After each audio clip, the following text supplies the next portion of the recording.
Subhanallah,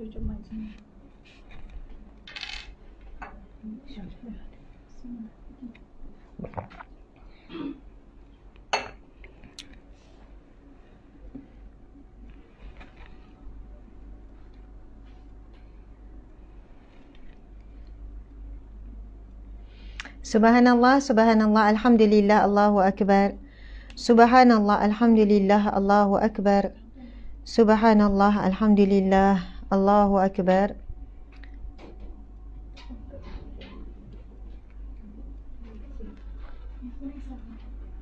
A'udzubillahi minasyaitonirrajim. Bismillahirrahmanirrahim.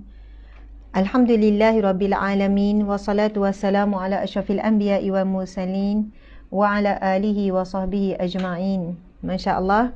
Alhamdulillah, muslimin muslimat yang dirahmati Allah sekalian. Okey. Ini kan macam gelap sikit, Ustazah nak terangkan.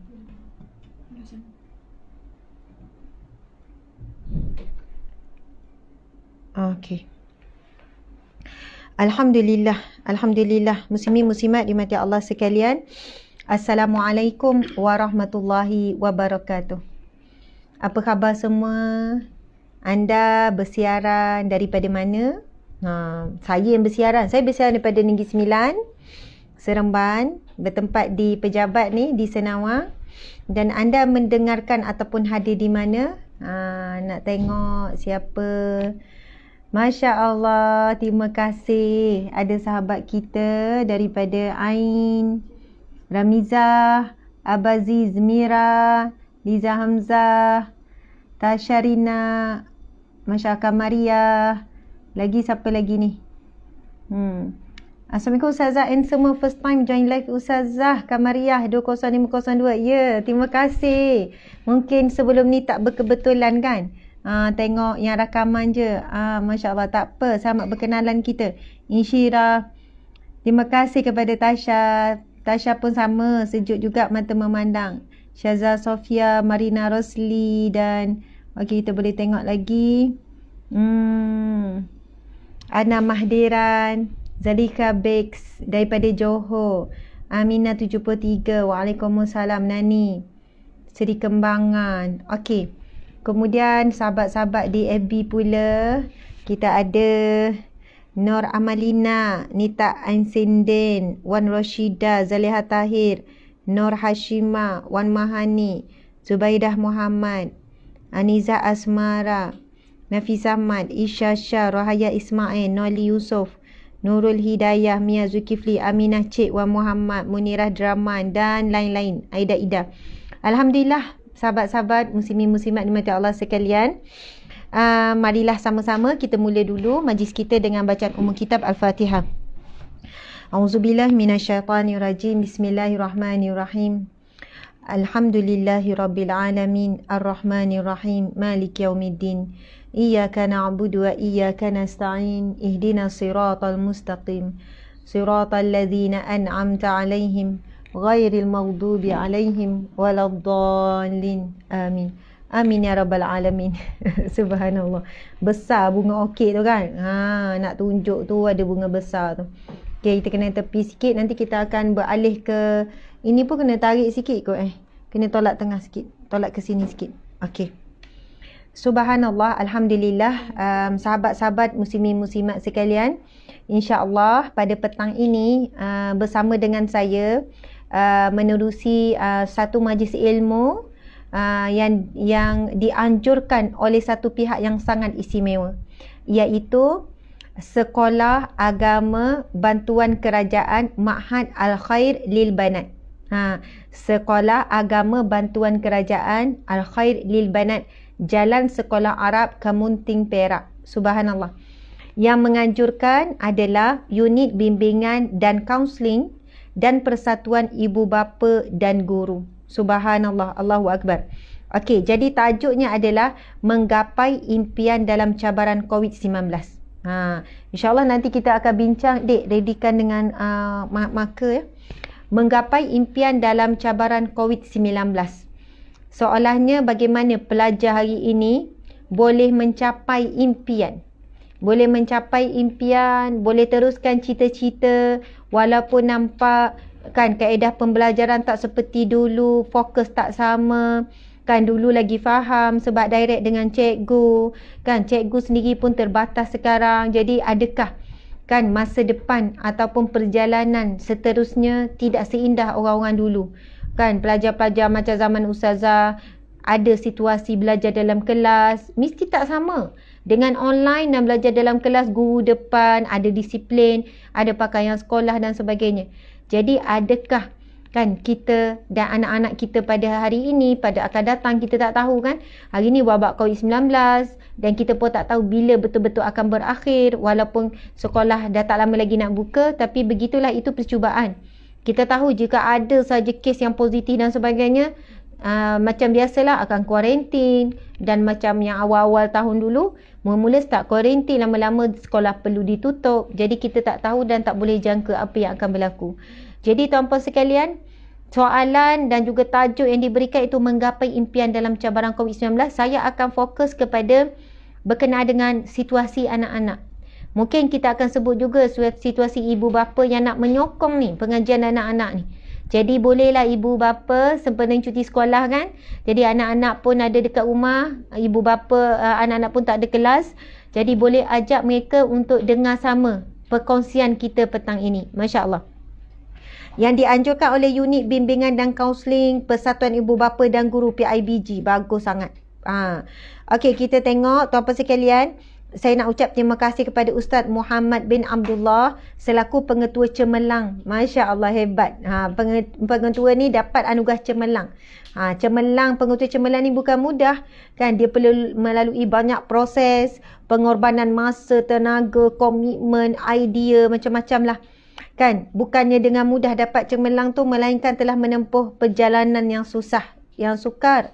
Subhanallah, tahniah ya selaku pengetua Cemerlang SABK Ma'had Al-Khair lil Banat. Seterusnya Tuan Haji Salahuddin bin Khalif selaku yang dipertua PIBG. Seterusnya barisan guru penolong kanan, ahli jawatan kuasa PIBG, guru-guru, ibu bapa dan para pelajar yang sedang menonton semua. Seterusnya muslimin-muslimat yang hadir. Masya Allah. Baiklah tuan-puan sekalian, sekarang kita nak beralih. Dek apa ni? Bila nak tekan ni dia tak pergi ke next. Dia jadi turun ni. Tengok dek. Faham tak? Okey, baik-baik. Sebab dia dah hilangkan tu. Okey. Subhanallah. Saya kan sebab masa kita agak suntuk, saya nak pergi terus kepada beberapa soalan. Lepas tu saya akan kupas insya-Allah. Saya ada menerima beberapa soalan pada pihak penganjur. Menarik tuan-puan sekalian. Pertama, soalan daripada pelajar. Kemudian yang kedua, soalan daripada ibu bapa. Dan insya-Allah kita akan cuba jawab soalan daripada pelajar dulu. Dan bila kita dapat soalan daripada pelajar, saya sendiri pun bila tengok soalan, terasanya terasa di sini macam mana? Sakitnya di sini. Sakitnya di sini. Macam tu. Macam mana lagu dia, Syirah? Kan sakitnya di sini sebab soalan ni daripada anak. Jadi saya pun terasa sebab saya rasa anak saya pun mengalami masalah yang sama. Masya Allah. Okay, kita tengok. Soalan daripada anak ni, mereka dah siap-siapkan soalan lagi. Mungkin pihak sekolah dah bagi peluang mana pelajar yang nak tanya soalan. Okey. Ataupun nanti soalan tu tak apalah. Mungkin plannya dia orang akan tanya direct saja kan. Kan direct saja kan. Okey, tengok ya soalan pertama daripada anak. Assalamualaikum Ustazah. Antara tugasan rumah seperti sidai baju, memasak atau seumpamanya dengan PDPR, yang mana patut kita dahulukan? Arahan dari ibu bapa atau pelajaran dalam talian dengan guru? Masya Allah. Tu yang saya kata terasanya di sini. Tuan-puan sekalian, ini anak kita yang tanya. Mana mereka perlu ikuti, turuti, mana mereka perlu dahulukan? Kan? Tengah nak PDPR tu, mak panggil. Along, tolong mak kat dapur masak ni. Orang ada kelas. Tak apalah kelas tu. Nama pun kelas online. Kau bawa je tu. Laptop tu main kat dapur ni Tutup kamera tu. Tutup kamera, cikgu tak tahulah. Tutup audio. Yang penting nama tu ada naik. Tuan-puan sekalian, betul tak? Memang boleh buat macam tu. Memang boleh. Along ni pula sebersalah. Turunlah dia tolong masak apa. Memang kalau ikutkan tak dengar dah tu. Apa cikgu ngajar apa dah ketinggalan dah. Okey. Baiklah tuan-puan dan puan-puan Allah sekalian, anak-anak, ibu ayah, saya juga ada anak 5 orang PDPR. 2 orang sekolah menengah, 3 orang sekolah rendah. Anak semua 7. 2 orang lagi tak sekolah lagi lah, 4 tahun dengan 2 tahun. Subhanallah, apa yang kami sendiri praktikkan macam ni. Bukanlah nak kata kami ni ibu bapa yang cemerlang atau terbaik, tapi itulah yang mampu dibuat. Kita bangun seawal pagi kan, pukul 5.30 paling lambat lah bangun. Kalau dapat bangun pukul 5, Alhamdulillah lagi bagus. 5.30 kejutkan semua anak kan, bangun, kita ajar dan biasakan anak-anak kita solat tahajud, solat witir kan. Witir tu biasanya kita dah siap solat lepas isyak. Sebab takut tak terkejut terlepas solat witir. Jadi tak ada masalah, lepas isyak terus solat witir. Yang kecil-kecil tu mereka solat witir 1 rakaat. Tak apalah. Yang dah besar sikit sekolah menengah, kita kata solatlah witir yang terbaik. Solat 3 rakaat. Kalau Nabi buat lebih lagi. Tapi kalau solat lepas isyak tak solat witir, bangun pagi esok. Okey, jadi 5.30 tu macam kita letak paling lambat bangun. Bila bangun awal, tuan sekalian, subuh sekarang 5.50 dah masuk. Lepas 5.50, sebab saya ada keluar pukul 7. 5.50, lepas tu kita solat, ayahnya pergi surau. Jadi anak kan tak boleh bawa lagi, tapi bapak dah boleh. Jadi pergi kita pun solat, 6 suku dah siap dah solat subuh. Kita dah buat solat sunat, solat subuh kan. Lepas tu baca al-maksurat. Baca al-maksurat 15 minit siap. Tak sampai, maksurat 10 minit siap. Baca al-maksurat, kemudian pagi biasanya baca surah Yasin.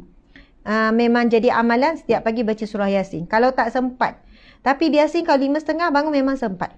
Okey, lepas tu saya kuliah setiap pagi pukul 7. Ayah dia pun akan fokus. Start pukul 7, kami sendiri dah tak tahu dah anak, bukan tak tahu, maksudnya serah pada anak dah ni. Macam mana mereka menguruskan. Tapi sebagai seorang ibu, saya sendiri, setiap hari kena ulang. Setiap hari kena ulang. Itu saya rasa macam, saya tak boleh guna ayat. Takkan Umi nak pesan selalu, kalau Umi tak pesan tak buat. Memang dah lalui dah pengalaman, anak-anak memang suka dipesan, memang selalu kena pesan. Jadi, bak basuh baju, bak jemur baju, bak kemas bilik, bak mandi semua kena settle sebelum pukul 8. Sebab kemakannya mula PDPR 8.30. Memang saya bagi masa 1 jam tu pukul 7 hingga pukul 8. Lepas Umi habis kuliah nanti, Umi akan cek bilik semua kena bersih, tingkap buka, dah sapu, katil dah kemas. Lepas tu baju dah pergi turun basuh, sedang elok diorang turun basuh sejam, nanti boleh jemur terus. Pandai-pandailah sebab saya tak akan uruskan baju anak-anak.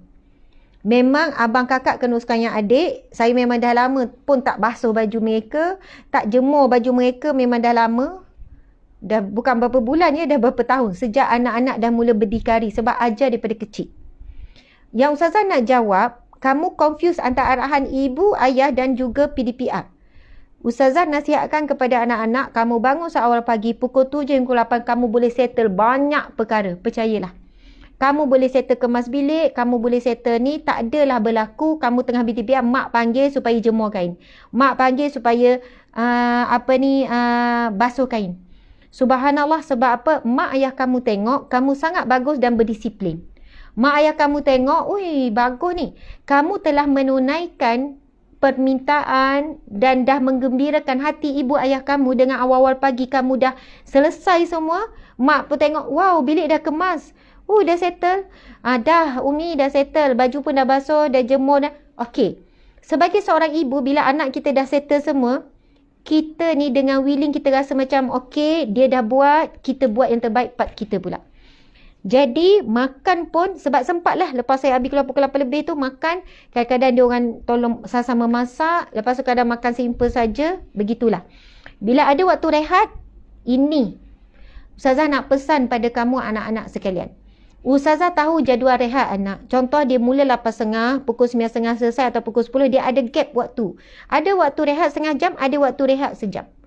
Ustazah akan tanya, waktu rehat buat apa? Dan tak benarkan mereka waktu rehat duduk bersantai, duduk baring-baring apa. Okey, waktu rehat terus turun ya. Diorang dah tahu. Okey, sebab kita duduk kat bawah, okey, diorang pun turun. Oh, dah rehat ya. Okey, Umi nak tolong apa? Sebab Ustazah ni mewajibkan anak selalu melatih bertanya, Umi, ada apa-apa nak tolong tak? Lama-lama, walaupun mula-mula dia terpaksa. Dan Ustazah nasihatkan kamu, wahai anak-anak, kamu kena membiasakan diri tanya kepada ibu ayah. Mama, ada apa-apa nak tolong tak? Oh, itu apa saya? Itu adalah soalan mujarab ataupun soalan yang sangat mahal. Ibu bapa sangat happy kalau kamu tanya soalan tu. Itu soalan emas tu. Itu soalan power tu. Soalan power, super power. Bila anak tanya ibu ayah, Umi, Abi, Papa, Mama, Ayah, Mak, ada apa-apa nak tolong tak? Kita ada setengah jam masa waktu rehat. Masya Allah. Sebab Ustazah tak boleh jawab. Okey, kewajipan kamu PDPR. Nanti ibu kamu akan kecil hati. Ibu kamu akan jawab apa? Perempuan ni, ibu-ibu pandai bebel, okey? Ibu berkata, oh masa ni lah ni. Tadi ada masa kamu baring, ada masa kamu tak buat kerja, ada masa kamu tak nolong. Gini. Tapi masa mak minta tolong kau tak nak ni.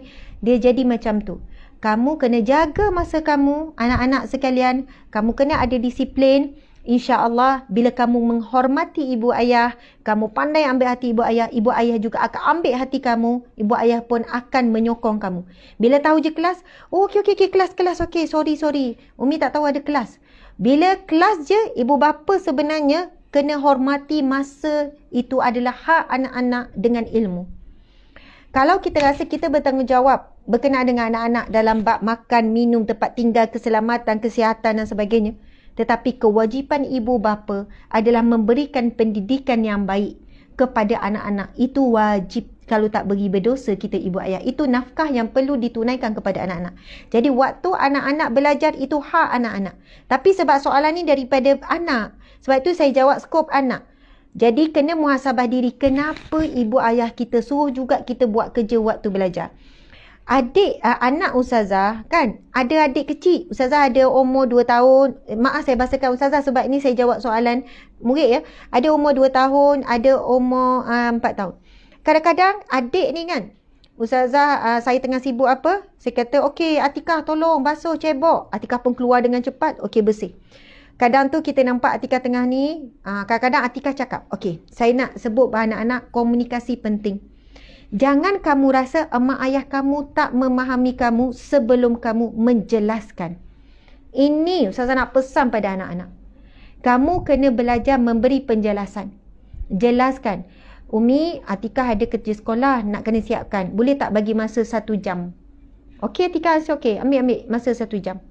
Tapi kalau dia tak keluar daripada bilik, kita tahu kelas dah habis pukul 12 tapi tak keluar tanpa dia bagi explanation. Ustazah saya akan rasa kenapa Atikah tak keluar lagi ni? Kan dah kelas dah habis pukul 12. Patut tolong ni nak ida-ida makan ni. Patut tolong Umi tengah kelang kabut masak ni. Sebab kalau dia tak bagi penjelasan. Seorang ibu ni kadang tak sempat nak fikir tu nak fikir ni. Tapi sebagai anak, beri penjelasan. Umi lepas kelas nanti setengah jam boleh tak ada kerja khusus nak siapkan gini-gini. Okey, jadi Atikah turun 12.30. Okey Atikah, is okey. Penjelasan akan menjernihkan sebelum kekeruhan. Jangan keruh dulu baru nak jernih. Lambat. Keruh dulu baru nak jernih. Mak ni bertempik dulu. Atikah kenapa nak mak bebek dulu. Lepas tu dia tu, nak buat kerja sekolah. Kenapa tak cakap awal-awal? Dia timbul macam tu. Faham ya? Jadi, dalam bab konflik di antara kerja rumah dengan tuntutan belajar, kamu kena belajar atur masa. Kalau pelajar di asrama dulu pun sama, ada disiplin. Waktu ni solat jemaah, waktu ni kena prep, waktu ni. Sekarang kamu kena bina jadual dan disiplin di rumah kamu. Kamu boleh buat jadual. Kamu boleh briefing pada mak ayah kamu. Okey, hari ni kelas ada 3 kali. Pagi 2, 1 petang. Okey, ni nanti ni. Okey lah kalau macam tu nanti dah habis kelas. Okey. Macam tu lah ya. Miscommunication yang selalu menjadi penyebab ibu dengan anak, ayah dengan anak saling bergaduh ataupun berlakunya salah faham. Masya Allah. Okey. Jadi wahai ibu ayah, bantu anak untuk jadi anak yang baik. Tolong bantu anak kita untuk jadi anak yang baik. Jangan bila Ustazah sebut, dengar tu Ustazah Semak cakap apa. Dengar tu, kamu kena. Jangan begitu, kita yang kena dahulu guide mereka, kejut mereka pukul 5.30. Okey, bangun, solat subuh awal. Dah kalau bangun pukul 6.45, bangun pukul 7, memang tak jadi, memang out. Dia jadi out sikit. Sebab itu, bangun 5.30 paling lambat. Dia jadi harmoni sebelum subuh, lepas tu dengar azan subuh. Lepas tu dah sempat baca Yasin, dah sempat baca Al-Maksurat. Lepas tu pukul 7 tu dia orang dah ni. Kita akan rasa kehidupan hari itu berjalan dengan baik, tenang, barakah, rahmah. Allah akan pemudahkan. Sebab awal-awal pagi dah mula dengan Al-Quran. Okey. Baiklah. Soalan yang kedua. InsyaAllah sejuk di fan buat kuat sangat. Biasa fan satu je. Fan sampai 3. Okey. Assalamualaikum Ustazah. Antara tugasan rumah. Okey. Kerja sekolah saya banyak. Dengar ni, luahan perasaan. Kerja sekolah saya banyak. Sampai ke satu tahap saya buat kerja sekolah sekadar nak hantar dan siap je. Macam kita buat bukan kerana Allah. Kiranya kita belajar bukan kerana Allah lah kan. Macam mana nak ubah niat tu? Masya Allah, baiknya soalan anak ni. Baik sangat ni. Ni mesti budak baik ni. Dia tanya macam mana Ustazah? Kerja sekolah saya banyak. Sampai ke satu tahap saya buat kerja sekolah sekadar nak hantar dan nak siap. Asal siap, asal hantar. Asalkan tak kena marah. Tu je lah. Asalkan nama tak naik dalam grup WhatsApp. Macam mana kita nak buat macam kita buat bukan kerana Allah. Sebab kalau kita sebut, kalau buat kerana Allah mesti buat yang terbaik. Kan? Okey, kiranya kita belajar bukan kerana Allah lah kan? Dia tanya. Macam kita bukan belajar kerana Allah. Sebab kita buat buat siap kerja sekolah tu asal siap je sebab takut kat cikgu. Macam mana nak ubah niat tu? Masya Allah. Okey, macam ni. Kita solat, kita puasa, kita sedekah. Kerana apa? Kita sebut kerana Allah. Yelah kita kata kerana Allah. Tetapi anak-anak kan, ibu ayah sekalian, kekuatan tarikan kerana Allah itu ada 2. Satu, kerana Allah memberikan kepada kita bayangan syurga. Kalau orang banyak sedekah, orang banyak puasa, ada pintu babus siyam. Banyak sedekah ada nama pintu syurga babus sadaqah. Orang yang solat jaga namanya babus salah. Orang yang banyak sabar namanya babus sab. Daripada cita-cita tu memberi kita semangat. Yang kedua, adanya ancaman daripada Allah. Ancaman neraka bagi orang tak solat, bagi orang tak puasa, bagi orang tak tutup aurat. Jadi dalam ar-raja, al-khawf war-raja, mengharapkan syurga Allah, dan al-khawf iaitu takutnya neraka Allah, dia jalan berseiringan. Jadi anak-anak sekalian, bila kamu siapkan kerja sekolah, kamu ada 2 tarikan. Kan? Satu, kamu siapkan kerja sekolah sebab kamu suka, kamu memang nak buat kerana Allah, nanti dapat pahala, tarikannya pahala. Tapi ada juga tarikannya kamu siapkan kerja sekolah kerana takut, ancaman. Ancamannya apa? Ancamannya nanti nama naik, nanti kan Umi nampak, Umi marah, Umi tanya, nanti cikgu call. Ya, kadang-kadang anak saya pun ada sampai tahap, saya tak perasan dia tak buat kerja sekolah, sampai cikgu call kan. Tapi call ayah dia lah biasa yang angkat. Kan barulah kami perasan yang anak ni dah berapa kali tak buat kerja sekolah. Ustazah nak sebut, kamu jangan terlalu dalam dan susah hati sangat fikir bab kamu belajar ni kerana Allah ataupun tidak. Kamu cukuplah, wahai anak-anak sekalian, berdoa dengan Allah. Berdoa. Macam mana berdoa? Kan nak mula belajar tu doa. Allahumma aftah alaina hikmataka wanshur alaina min khazaini rahmatika ya arhamar rahimin. Rabbi shrah lana sudurana wa yassir lana umurana wahlul 'uqdatam min lisanina yafqahu qawlana. Bila kamu mula pagi-pagi dengan doa, kamu mula dengan Al-Fatihah ke, kamu baca doa apa pun, ada yang baca Allahumma rahamna bil Quran, ada yang mula dengan doa tu juga.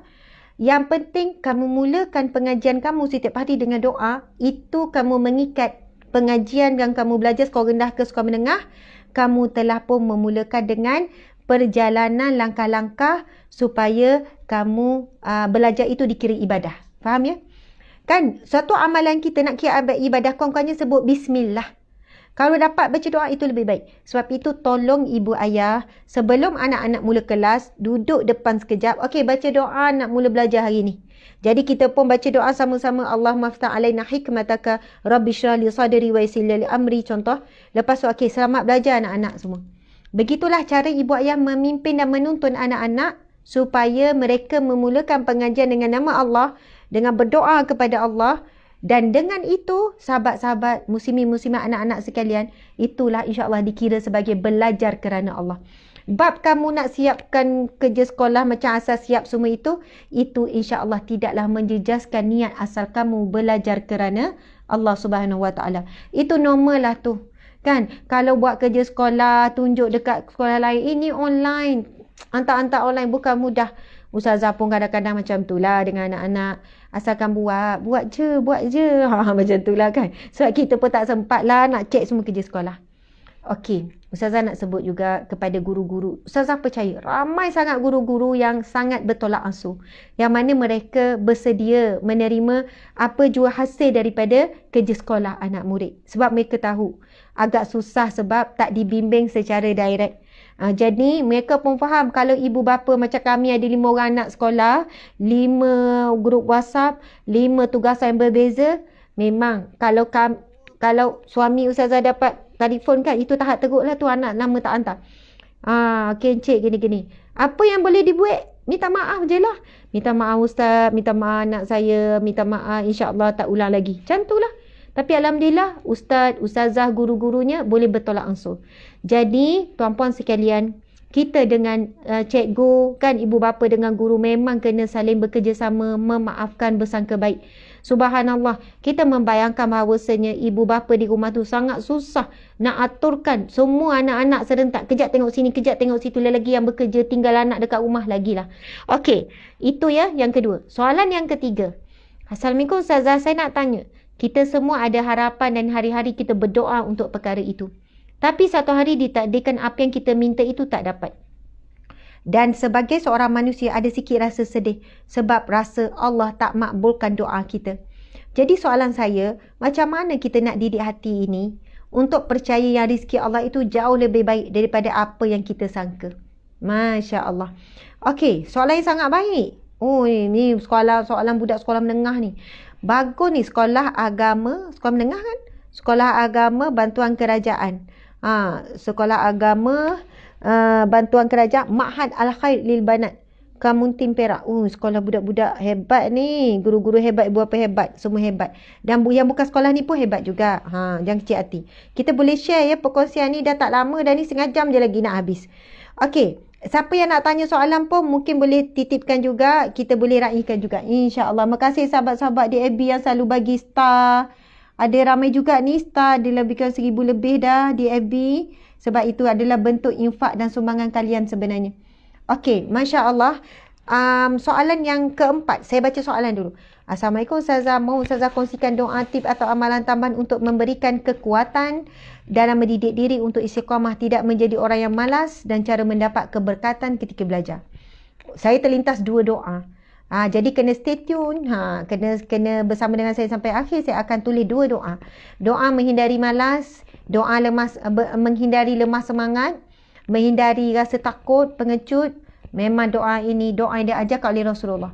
Kemudian doa yang kedua, Masya Allah, ini doa yang menjadi amalan saya. Dek cari juga minta unit penyidikan. Unit penyidikan tak ada wakil seorang.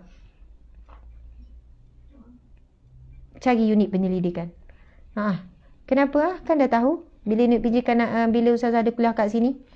Sebenarnya itu doa daripada hadis Nabi, tapi Ustazah tak ingat hadis tu. Kalau doa yang pertama tu, ya Ustazah ingat.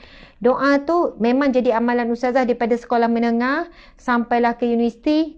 Dan Alhamdulillah, mudah-mudahan barakah doa tu yang menjadi amalan sampai sekarang. Kalau sebelum ceramah, itulah antara doa yang Ustazah minta dengan Allah. Sebab kadang-kadang Ustazah, saya tak sempat pun, anak-anak sekalian, ibu bapa, saya tak sempat pun nak study, nak baca, nak belik kitab. Tapi mudah-mudahan dengan barakah meminta dengan Allah, Allah beri ilham, Allah beri ilmu, kan, Allah beri ingatan yang kuat, lalu kita boleh menyampaikan dengan baik. Okey, jadi saya akan tulis di hujung nanti, tinggal 5 minit, 10 minit sebelum habis, saya akan pergi ke whiteboard. Jadi sekarang kita duduk dulu. Saya nak jawab soalan ketiga daripada anak ni. Okey, dia kata, kadang-kadang ada harapan dan hari-hari kita berdoa. Tapi ada satu hari ditakdirkan apa yang kita minta tu tak dapat, dia kata. Dan kita sebagai seorang manusia ada sikit rasa sedih. Sebab rasa Allah tak makbulkan doa kita. Jadi soalan saya, macam mana kita nak didik hati ni selalu percaya yang rezeki Allah itu jauh lebih baik. Okey, pertama, kita membaca satu firman Allah Subhanahu Wa Taala. Okey, kita nak pergi sekejap. Kita tengok ni kan. Ustazah nak jawab dengan secara ringkasnya. Masya Allah. Hadina firman Allah. Allah berfirman, Bismillahirrahmanirrahim. Wa asa an takrahu syai'an wa huwa khairul lakum. Wa asa an tuhibbu syai'an wa huwa syarrul lakum. Wallahu ya'lamu wa antum la ta'lamun. Ada tak ayat tu? Itulah jawapannya, tapi tak ada dalam slide ni. Itu firman Allah surah apa? Bila soalan bertanya tentang bagaimana kita nak redha, sebab kadang-kadang apa yang kita minta tak dapat. Jadi itulah firman Allah yang menjawab kepada persoalan ini. Allah berfirman, Bismillahirrahmanirrahim. Wa asa an takrahu syai'an wa huwa khairul lakum. Boleh jadi apa yang kamu tidak suka, apa yang kamu benci itu baik bagi kamu. Wa asa an tuhibbu syai'an wa huwa syarrul lakum. Boleh jadi apa yang kamu suka, apa yang kamu nak, apa yang kamu minta, ia buruk bagi kamu. Wallahu ya'lamu wa antum la ta'lamun. Boleh jadi, bukan boleh jadi, wallahu ya'lamu. Allah Maha mengetahui. Wa antum la ta'lamu, dan kamu tidak tahu apa-apa. Itu firman Allah. Anak-anak sekalian, walaupun kita rasa apa yang buruknya, kita minta kejayaan kot, kita minta A je. Kenapa kata benda tu buruk? Kan? Sebab firman Allah tu, Allah sebut wa asa an takrahu syai'an. Boleh jadi apa yang kamu tidak suka. Apa yang kita tak suka kalau belajar? Apa yang kita tak suka, ia adalah surah Al-Baqarah ayat 216. Surah Al-Baqarah ayat 216. Doa yang Ustazah nak cari tu, Allahumma alhimni rusydi wa aizni min syarri nafsi. Okey. Anak-anak, tuan-puan, ibu ayah sekalian, gagal tu benda tak elok. Tapi kenapa berjadi gagal? Dan bila orang kata, mungkin inilah yang terbaik. Ini adalah perancangan Allah. Allah nak bagi rezeki lain. Tapi kita dah jelas nampak. Kalau dapat C tu memang lagi tak bagus berbanding B. B pula kurang bagus daripada A kalau boleh nak A. Kenapa Allah tak tunaikan permintaan kita nak dapat A dalam subjek ni? Sedangkan kita dah usaha, kan? Sedangkan kita dah minta dengan Allah. Subhanallah. Usaha dah, minta dah, doa dah, solat ajak dah, tawakal dah. Tapi kenapa tetap tak dapat A ni? Kita harap straight A, tiba-tiba dapat straight B. Lepas tu bagaimana kita nak relate kan dengan firman Allah? Boleh ia baik bagi kamu. Kan, dek macam ada masalah lain ni. Dia berhenti-berhenti, lepas tu ada recon ni. Tak apa, awak kena tengok, bukan awak pusing. Okey. Sebab tadi nampak dia switch kepada mobile, wifi ada masalah.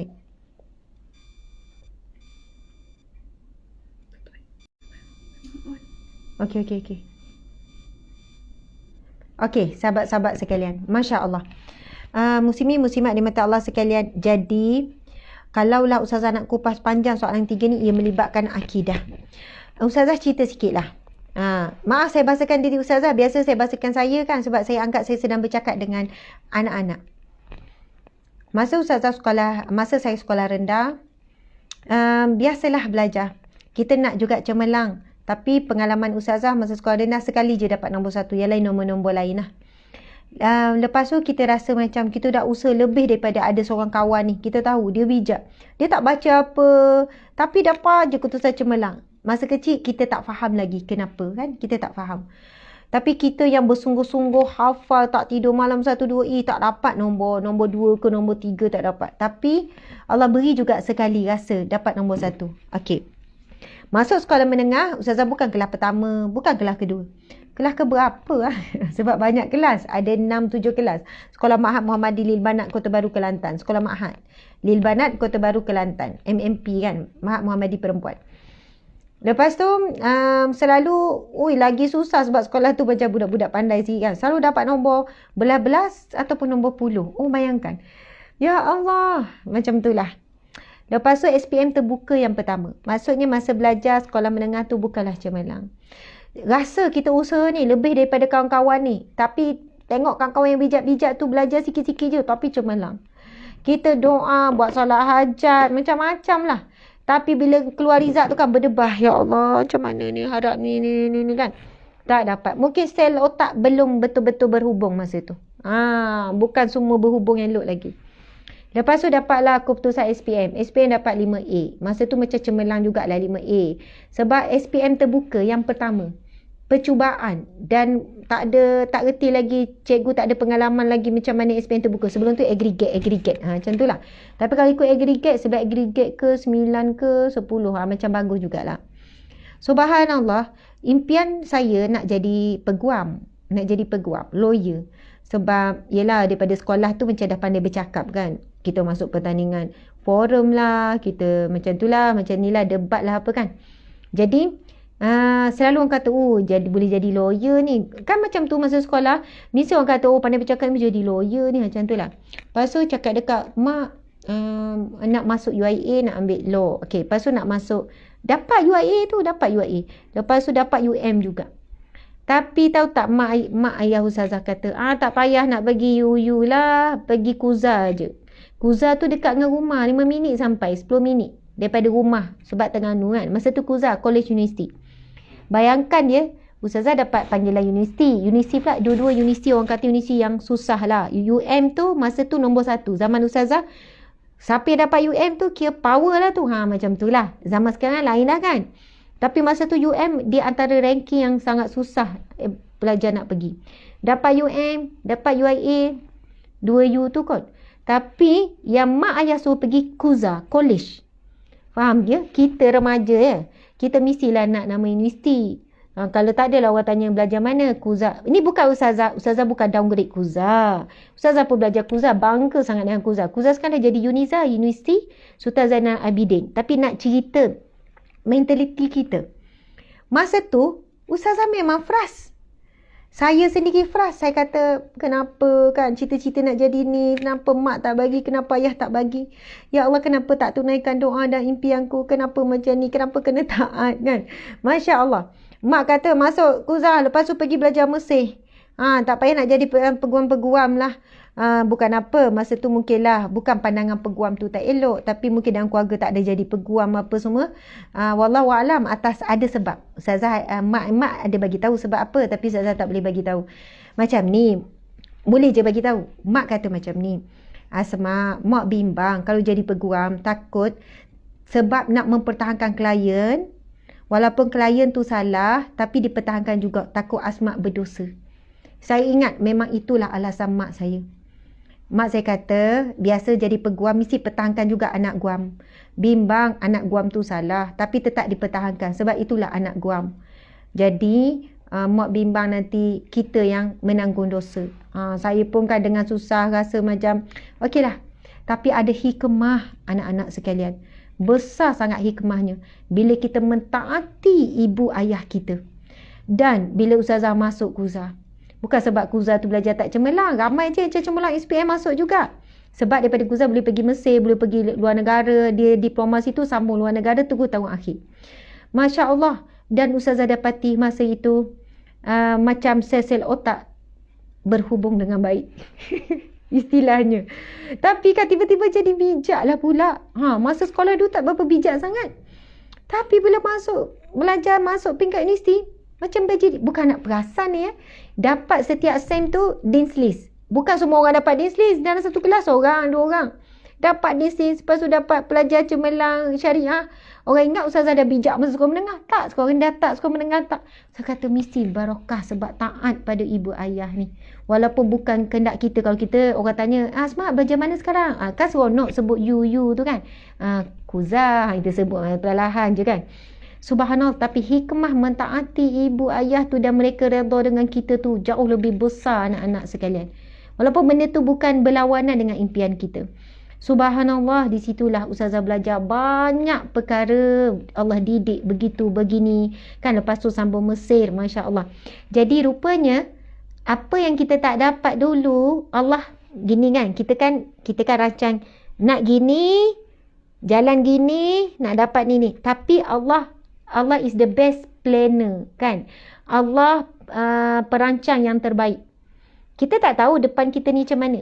Jadi bagaimana Allah nak sampaikan kepada perancangan yang lebih baik daripada perancangan kita tu, anak-anak sekalian, adalah ceritanya. Mak tak bagi, tiba-tiba kan kita nak jadi doktor, keputusan tak layak jadi doktor. Kita sedih, kenapa tak layak jadi doktor? Memang daripada kecil kalau orang tanya mesti nak jadi doktor. Esok nak jadi apa? Doktor. Tiba-tiba lepas SPM, keputusan semua tak boleh masuk. Kita kata kenapa ya Allah? Kan impian daripada kecil dan doa dapat solat hajat apa, kenapa? Anak-anak sekalian, ada sebab. Kenapa? Mungkin kita tak tahu. Kalau Allah buka tabir hikmah, Allah buka, Dek boleh cari tak kisah Nabi Khidir? Cari yang lain. Telefon lain. Nabi, okey, yang ni tak apa. Yang ni hujung. Kisah Nabi Khidir kan, kalau Allah buka takbir hikmah, Dek, anak-anak sekalian ibu ayah, okey, contohlah.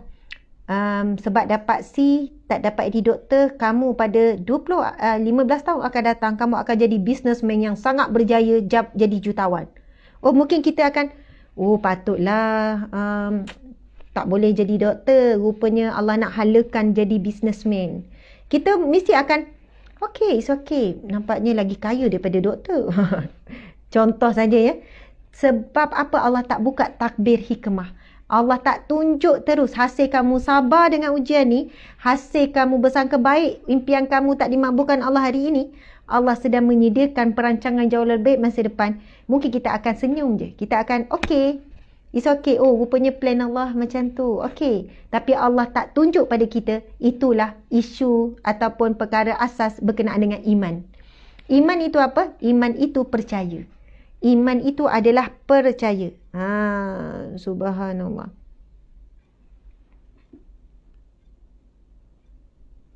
Ustazah kan nampak telefon ni gelap. Tolong Syirah, awak nampak tak? Macam kecil gelap. Ustazah nak kisah yang ada, yang point terus. Bagaimana Nabi Khidir dibuka oleh Allah. Tu kan panjang sangat mukadimah. Ustazah kan nak cerita daripada awal dek. Ustazah nak point berkenaan dengan bagaimana Allah buka hikmah kenapa Nabi Khidir diminta untuk membunuh anak kecil tu. Itu sebab apa Nabi Khidir ini diberi kelebihan oleh Allah untuk melaksanakan tugasnya sebagai seorang Nabi. Dan Allah tunjukkan kepada Nabi Khidir ni kenapa. Sebab itu anak-anak sekalian, soalan kita kenapa Allah tak mabulkan, kenapa begitu begini, memang ada jawapan yang solid daripada Allah, tetapi itu menjadi rahsia Allah, dan itulah di situlah keimanan kita teruji. Iman ni maksud apa? Percaya dan yakin. Percaya dan yakin tak dengan Allah? Kan antara perancangan kita dengan perancangan Allah mana jauh lebih baik? Sudah tentu, tak boleh nak banding langsung. Sudah tentu perancangan Allah jauh lebih baik. Masya Allah, dek, kamu cari guna telefon lain, faham kan? Perancangan Allah mesti jauh lebih baik. Masya Allah. Berbanding perancangan kita yang tak tahu pun apa nak berlaku besok. Tapi Allah dah tahu apa yang nak berlaku sampai mati kita. Tuan-puan sekalian, anak-anak, Allah ciptakan kita. Allah paling tahu apa yang perlu, apa yang tak perlu. Subhanallah. Bayangkanlah kalau kita ada anak kan. Anak umur 5 bulan kan dah pandai merangkak, dah pandai jalan. Kita pun bagilah dia. Okey, makanlah sendiri, pandai-pandailah. Bagi kuah sup 5 bulan, bagi nasi, bagi roti, bagi depan. Agak-agak dia buat apa? Dia main. Main. Lepas tu anak tu kan, dia nak sangatlah kuah sup tu dengan panas-panas tu kan. Budak tu tak tahu sup tu panas. Kita kata nak sangat ambil. Bila dah kena melecur contoh. Subhanallah, yang paling tahu pasal anak tu, yang dia tak boleh lagi makan, yang dia pun tak boleh lagi nak pegang sudu, kita kan paling tahu. Walaupun anak tu menangis nak kuah sup panas tu. Tapi kita sebagai ibu ni yang lebih tahu ni, kita sebolehnya, tak boleh panas, kita letak jauh. Kita pun takut kalau dia ambil tumpahlah kuah sup panas tu dan sebagainya. Jadi itu perbandingan, ibu ni lebih tahu pasal anak walaupun anak ni menangis nak. Budak tu pegang gunting, kita pun teruslah, sudah gunting, terus ambil, terus rampas, budak tu pun nangis. Kerana nak gunting, contoh umur setahun lebih, kita kata bahaya, nanti kena. Mungkin anak tu rasa, tak sayang, geram pada mak, mak boleh main gunting, tiba-tiba dia tak boleh main gunting. Lagi kalau mak dia main tukang jahit. Sebab apa? Sebab ilmu yang berbeza. Ibu ni tahu apa yang baik, apa yang buruk untuk anak kecil. Jadi kita ni apalah sangat Allah yang ciptakan kita A to Z. Allah paling tahu. Jadi apa yang kita perlu buat anak-anak sekalian. Bersangka baik dengan Allah. Terus berdoa. Yakin. Allah merancang dengan pengetahuan yang alim. Ya Hakim yang maha bijaksana. Ya Rasyid yang maha cerdas. Allah yang maha mengetahui segala-galanya. Okey. Soalan yang keempat. Izinkan saya minum air. Bismillahirrahmanirrahim. Tinggal 9 minit je lagi. Okey. Ada kisah, saya nak sebutkan, kisah Nabi Khidir. Allah menyebut Nabi Khidir AS adalah hamba Allah yang memiliki ilmu dan rahmat khusus ilahi. Kefahaman daripada beberapa ayat dan riwayat menyatakan bahawa pembunuhan kanak-kanak ghulam tersebut bukanlah akibat daripada tindakan yang dilakukan kerana kebencian, hawa nafsu atau amarah. Kematian anak tersebut di tangan Nabi Khidir AS atas perintah dan izin Allah, tanpa didahului dialog atau perbebalan antara Nabi Khidir dengan kanak-kanak tersebut. Nabi Khidir AS membunuh anak tersebut secara sengaja dan penuh kesedaran. Jadi pembunuhan ini bukan secara kebetulan atau tidak sengaja. Kan dalam surah Al-Kahfi cerita, Nabi Khidir kan buat apa? Yang pertama, pecahkan sampan. Sampan tu dah sampan orang miskin. Bukan pecahkan, buat lubang sikit. Kalau kita tengok kan, saya cerita sikit. Kan pendek cerita, Nabi Musa dia merasakan bahawa dia adalah orang yang paling banyak ilmu pengetahuan. Sehingga ada ungkapan Nabi Musa menyebutkan, sesungguhnya ilmu aku begitu luas. Macam itulah perumpamaannya. Tapi bukan dengan rasa sombong ya. Sebab ketika itu memang Nabi Musa AS mempunyai pengetahuan yang banyak. Lalu Allah berfirman, kan, sesungguhnya Musa, di sana ada lagi orang yang lebih berpengetahuan daripada kamu. Dan Nabi Musa AS meminta dengan Allah supaya ditemukan. Allah pun perintahkan Nabi Musa menempuh perjalanan begini-begini, panjanglah ceritanya. Kan bila bertemu sungai, jumpa ikan lah apa gini-gini. Sehinggalah akhirnya Nabi Musa AS berjumpa dengan Nabi Khidir. Kisah ni ada dalam Al-Kahfi. Akhirnya berjumpalah dengan Nabi Khidir AS. Bila berjumpa Nabi Khidir sebagaimana yang diterangkan oleh Allah Subhanahu Wa Taala, lalu Nabi Musa pun bertanya, adakah kamu Khidir? Yang disebut, ya aku. Lepas tu Nabi Musa minta apa? Izinkanlah aku bermusafir dengan kamu. Dengan tujuan dalam tempoh musafir ini kan Nabi Musa nak follow. Nak jadi follower ni. Nak follow siapa? Nabi Khidir. Supaya Nabi Khidir kata, untuk apa kan? Supaya aku boleh belajar ilmu daripadamu dan kamu pula boleh belajar ilmu daripadaku. Maksud dua-dua ada ilmu yang berbeza. Bila musafir sama-sama, dua-dua boleh kongsi ilmu lah. Kemudian Nabi Khidir kata, wahai Musa, sesungguhnya kamu tidak akan mampu bersabar denganku. Lalu Nabi Musa kata, aku akan bersabar. Aku akan bersabar. Nabi Khidir masih was-was. Sesungguhnya kamu tidak mampu untuk bersabar denganku. Nabi Musa tetap cakap, aku akan bersabar. Lalu Nabi Khidir pun beri syarat. Boleh kamu ikut aku. Tapi dengan syarat, kamu jangan tanya apa-apa. Kamu jangan mempersoalkan apa yang aku buat. Kamu jangan tanya apa-apa. Jangan persoalkan kenapa. Macam itulah. Lepas tu antara yang berlakunya, mereka naik satu sampan. Mereka naik satu sampan yang dimiliki. Nak kena rentah sungai. Jadi naiklah satu sampan yang dimiliki oleh orang miskin. Kan? Tapi apa yang bila dah nak dekat sampai dah ke maksudnya nak sampailah ke tempat dituju tu. Apa yang Nabi Khidir buat? Nabi Khidir lubangkan sikit sampan tu. Macam bukan pecah, rosak terus. Lubangkan sikit. Bagi cacat sampan tu. Subhanallah. Lepas tu Nabi Musa ni terus tanya, wahai Khidir, apa yang kamu buat? Dahlah orang tu miskin, kamu rosakkan pula sampan dia. Lalu Nabi Khidir pun jawab, wahai Musa, aku dah cakap kamu tidak mampu. Kamu tak boleh sabar. Kamu mesti nak tahu. Dah janji. Tapi tanya juga kan. Lepas tu Nabi Musa kata, aku berjanji, aku takkan tanya lagi. Izinkanlah aku berjalan lagi denganmu. Subhanallah, Allahu Akbar. Okey, tapi Nabi Khidir tak terangkan lagi kenapa. Lepas tu berjalan lagi. Apa yang dibuat, pendek cerita, Nabi Khidir bunuh seorang kanak-kanak. Seorang kanak-kanak yang tak berdosa, yang belum balik, bunuh. Sengaja ke tak sengaja? Sengaja. Memang disengajakan. Nabi Musa terus tanya, wahai Khidir, kenapa kamu membunuh seorang jiwa? Kanak-kanak yang tidak berdosa. Lalu Nabi Khidir kata, aku dah bagi tahu kamu tak boleh bertahan dengan aku. Kamu tak boleh sabar. Lalu Nabi Musa pujuk lagi, maafkan aku wahai Khidir. Izinkanlah aku berjalan denganmu. Lepas tu jalan-jalan lagi. Kemudian nampak ada satu tembok. Nampak ada satu macam binaan yang dah nak runtuh. Betul tak dik? Binaan tu kan. Lepas tu Nabi Khidir pun bina binaan tu elok-elok. Okey, ceritanya Nabi Khidir sampai ke satu kampung ni. Orang kampung ni tak layan. Tak raikan, tak layan, buat tak tahu. Macam orang-orang yang sombong lah, tak pandang. Jadi Nabi Musa pun rasa macam, marilah kita cepat berlalu daripada kampung ni. Tapi tiba-tiba Nabi Khidir buat apa? Dia membaiki satu tembok yang dah runtuh. Nabi Musa lagi pelik. Wahai Khidir, dahlah orang kampung ni tak layan, tak adalah nampak kita musafir, bagi minum ke, bagi Diorang ni macam sombong. Tiba-tiba kau baiki ada bangunan yang runtuh. Kamu baiki binaan, kenapa tiba-tiba ni? Orang dah tak layan kita, kamu nak buat baik. Akhirnya Nabi Khidir kata, cukuplah wahai Musa, setakat ini saja kamu bersama denganku. Kamu memang tidak boleh bersama dengan aku. Kamu tak boleh sabar dengan aku. Semua benda kamu persoalkan apa yang aku buat. Lalu Nabi Musa pun minta maaf dan minta penjelasan daripada Nabi Khidir. Sebab itu kita sebutkan Nabi Musa ada ilmu dia. Tapi Nabi Khidir, Allah beri ilmu, Allah perintahkan apa yang Nabi Khidir buat. Dan Allah beritahu hikmah dan sebab apa Allah suruh buat begitu. Lalu Nabi Khidir jelaskan. Ini dalam surah Al-Kahfi. Nabi Khidir jelaskan apa? Wahai Musa.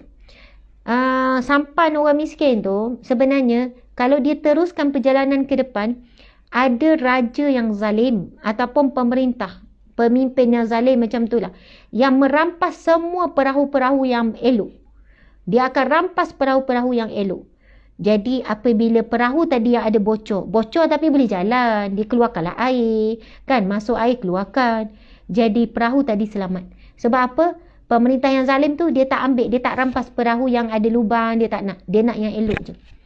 Lepas tu kanak-kanak yang dipintakan Allah untuk bunuh. Sebab bukan jangkaan. Allah Maha mengetahui anak itu akan membesar dan menyebabkan ibu ayahnya tak jadi orang yang baik. Maksudnya mak ayah budak itu Nabi Khidir kata adalah orang soleh. Tetapi anak itu akan menyebabkan menjadi satu keburukan bagi ibu ayahnya. Dan setelah anak itu mati, Allah gantikan dengan anak yang baik, iaitu anak yang soleh. Masya Allah. Manakala apa yang Nabi Khidir buat yang ketiga ialah Nabi Khidir cerita kata sebenarnya di bawah runtuhan bangunan yang aku betulkan itu adanya harta yang tersembunyi untuk 2 orang anak yatim. Yang mana Allah telah mentakdirkan anak itu akan dapat pada umur sekian-sekian. Jadi kalaulah tak dibaikilah runtuhan bangunan tu, kan, mungkin lama-lama dah makin runtuh ni, akhirnya akan nampak harta. Rupanya ibu ayah mereka tanam harta di bawah tembok tu.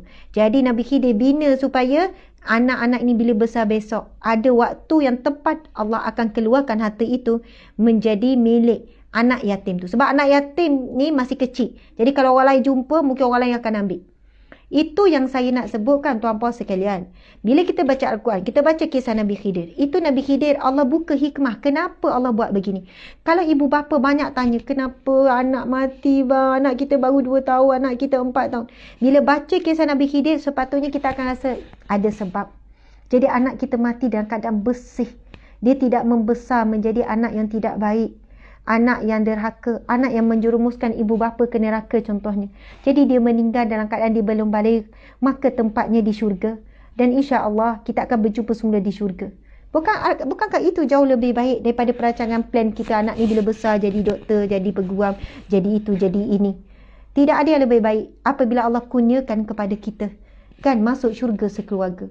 Okey, maaf jadi panjang anak-anak sekalian, tapi menjawabkan persoalan, mungkin persoalan ibu ayah juga, persoalan semua umum. Kita tidak tahu Allah is the best planner. Betul? Okey, ini doa. Saya nak share doa dah ni. Ustazah nak doa tu, adik. Sebelum itu kan, soalan daripada ibu bapa. Assalamualaikum Ustazah, nak baca soalan ibu bapa. Saya nak pergi ke whiteboard nak tulis doa ni. Okey, soalan daripada ibu bapa. Tadi soalan anak, ada 4 soalan anak, semuanya kebabung. So soalan sangat bagus, kita dah jawab. Siapa yang nak dengar soalan daripada pelajar, anak, kena dengar daripada awal kuliah. Okey, subhanallah. Nabi pernah mengajar pada 2 kali. Dek, ini awak cari daripada Jabatan Mufti Wilayah Muslim. Ada satu lagi kisah ni. Ada satu lagi riwayat hadis berkenaan dengan doa ni. Doa ni memang okey. Yang kisah tu, dia orang Arab Badui. Nabi ajarkan doa ni juga. Cuba cari. Mungkin ada hadis yang lain. Tak apa. Yang ni Ustazah nak. Okey, soalan daripada ibu bapa. Assalamualaikum Ustazah, peranan institusi keluarga khasnya ibu bapa, penjaga dan membentuk sesi anak terpuji. Soalan saya, apakah kaedah atau amalan yang terbaik untuk menegur dan mendidik anak-anak mengikut cara Islam? Adakah merotan, denda, sindiran ataupun hukuman fizikal dibenarkan dalam didikan agama? Itu soalan pertama, sangat bagus. Soalan kedua, Assalamualaikum Ustazah, saya ada beberapa soalan. Adakah faktor pemakanan akan mempengaruhi tingkah laku anak-anak? Memang betul. Apakah amalan yang boleh dilakukan ibu bapa dalam membentuk anak-anak menjadi anak solehah? Apakah cukup dengan sekadar berdoa sahaja? Dalam dunia teknologi sekarang, sebarang maklumat kita boleh peroleh daripada hujung jari saja. Apakah wajar untuk mereka melalui internet tanpa pengawalan dari kita atas dasar kepercayaan kepada anak-anak? Okey, sekarang kita nak pergi ke whiteboard. Saya nak pergi ke whiteboard. Tuan-tuan sekalian. Okey, sebelum pergi whiteboard tu kan, kita tengoklah sikit. Ini diorang sediakan, dek, tunjuk sini dulu. Maaf ya kalau lebih masa lebih kurang 10 minit sebab saya rasa macam tak sempat ni. Patutnya 3.5 sejam je kuliah kita. Okey, kita tengok jap ni.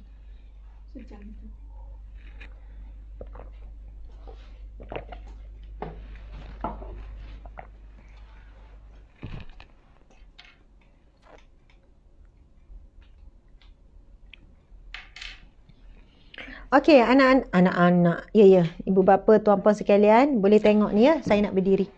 Okey. Allahu Akbar. Dia dah latih dah sebelum? Ke ni baru latih? Dia tak main lagi sebelum ni? Dengan ni? Naik turun ni? Gunakan real untuk praktikal. Sepatutnya sebelum ni ada pelajar praktikal. Sepatutnya sebelum live kamu dah biasakan dia guna ni, macam mana nak kembang, macam mana nak angkat, macam mana nak rendah. Bukan masa live kita praktik. Okey. Sahabat-sahabat, tuan-puan dan puan sekalian, kita tengok antara cabaran pendidikan semasa COVID-19, keperluan pada internet, tiada kemudahan gadget. Inilah suasana belajar. Ya, nak bagi suasana belajar, samalah anak saya pun, kita bukannya ada bilik khas, bilik tidur dia tu lah tempat belajar dia. Penyalahgunaan internet dan sebagainya kan. Lepas tu ruang dia orang belajar tu terhad macam tu lah. Okey, baiklah, saya nak sentuh soalan ibu bapa berkenaan penyalahgunaan internet. Saya tidak setuju dan tidak menyokong ibu bapa memberikan kepercayaan sepenuhnya kepada anak-anak. Memang tak setuju. Jika anak anda rosak disebabkan internet, tolong jangan salahkan anak-anak. Yang bersalah adalah ibu ayah. Very clear. Yang bersalah adalah ibu ayah. Kalau anda tanya, Ustazah, apa salah saya? Kenapa anak jadi macam ni? Kan saya ni kan beri kepercayaan. Kenapa anak ni tak boleh dipercayai? Kenapa dia orang ni? Okey. Saya tahu ramai yang ibu bapa yang dah tersilap. Dah tersilap pun dalam bab memberikan kebebasan dan kepercayaan bab internet ni pada anak-anak. Masya Allah. Okey, kena pusing balik lah adik. Sebab kalau kamera belakang macam cakap seorang-seorang tu betul. Okey.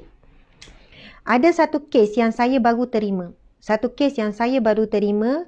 Seorang ibu bapa lah hubungi. Dapat Kau tak Seorang ibu bapa yang hubungi, Masya Allah. Dia ada 3 orang anak. Anak sebenarnya memang elok-elok, baik-baik. Tuan-puan sekian, bukan anak bermasalah. Anak yang belajar elok, akhlak baik semua. Okey, pendek cerita, bila sekolah tutup, duduk di rumah. Asalnya sekolah agama, sekolah Arab lagi. Kan, hafaz Quran lagi. Bila duduk rumah, ya, kena perlu ada internet, ada akses internet, kemudian belajar secara online. Dan dia di peringkat awal dia bagi kebebasan pada anak. Tak ada pengawalan, tak ada had waktu dan sebagainya. Jadi, apa yang ibu bapa, apa masalah sekarang, anak berubah drastik. Daripada dulu memang cakap jujur, sekarang banyak cakap berhelah dan menipu. Kalau dulu tak pandai nak menjawab ibu ayah, sekarang menjawab kasar. Dah mula tukar cita-cita. Dulu nak jadi cita-cita semua elok-elok. Semua, mungkin dia 3 beradik tak biasa terdedah. Sekarang dia jadi obses ataupun taksub kepada K-pop. Hari-hari tengok K-pop, sampai dah print K-pop, hafal lagu K-pop. Lepas tu cita-cita nak pergi ke Korea, nak jumpa artis-artis. Dulu suka para asatiza, para alim ulama. Maksudnya dia kata Ustazah berubah drastik sangat.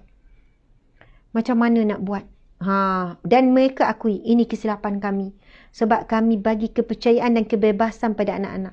Rupanya mereka tengok K-pop sampai pukul 4.30 pagi. Tengok sampai pukul 4 pagi. Tak tidur malam. Akhirnya terlepas waktu solat. Lepas tu tidur lagi pagi. Dah tak jadi anak kami yang sweet-sweet dulu. Anak-anak yang baik dulu. Okey. Wahai ibu ayah sekalian. Bukan kita tidak percaya pada anak. Tetapi kita sayang anak-anak. Kita sayang anak-anak. Subhanallah. Dan tanda sayang, bagaimana Allah sayang kita? Allah tak beri apa semua kita nak. Sebab itu banyak doa kita, ada Allah makbul hari ini, ada Allah tak bagi langsung dan Allah gantikan dengan di akhirat sebab kita sabar. Kemudian ada Allah ganti dengan sesuatu yang lebih baik. Sebab Allah tahu apa yang baik dan apa yang buruk untuk kita. Wa asa an takrahu syai'an wa huwa khairul lakum wa asa an tuhibbu syai'an wa huwa syarrul lakum. Subhanallah, Allahu akbar. Jadi, wahai ibu ayah sekalian, siapa yang nak melihat anaknya ada ketagihan apa-apa? Kalau ketagihan yang dibenarkan, ketagihan kepada Al-Quran, okey. Anak saya ketagih zikir, okeylah. Ustazah, anak saya ketagih baca buku, alhamdulillah. Okay. Saya nak share dengan ibu ayah. Dek, whiteboard tadi patut kena ke belakang ni dah. Dan bila ada macam nak guna whiteboard, sebenarnya pokok tak perlu.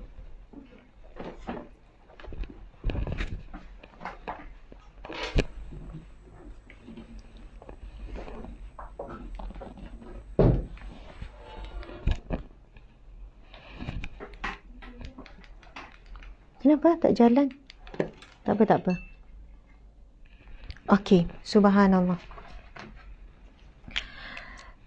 Soalan ibu ayah tadi, amalan untuk terbaik. Okey, adakah faktor makan dan mengeri dan dua jika sepada malam itu boleh beli? Okey. Baiklah.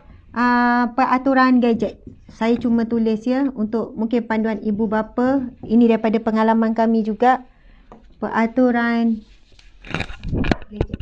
Ustazah, anak-anak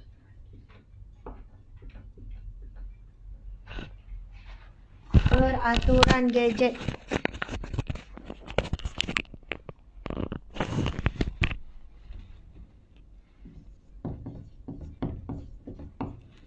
Gadget ni semualah tab, phone, laptop, apa-apa sajalah kan. Gadget game, memang untuk game saja. Baiklah.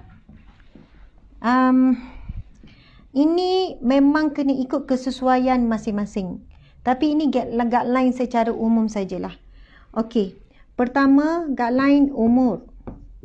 Masya Allah. Umur berapa yang kita boleh bagi pada anak telefon sendiri? Umur berapa tuan-puan sekalian? Cuba tuan-puan sarankan. Tulis umur berapa? Sebab ada orang yang bagi pada umur darjah 6 dah bagi dah telefon. Darjah 6, saya dah bagi anak saya darjah 6 phone sendiri. Sebab saya dah janji dapat cemerlang, dapat phone. Okey, kami pula sepakat dan bersetuju dengan hasil pertujuan dengan anak-anak. Saya kata, okey, Umi Abi akan bagi phone sendiri. Phone Umi Abi juga phone sendiri selepas masuk universiti. Jadi anak kami yang tingkatan 3 pun memang tak ada phone.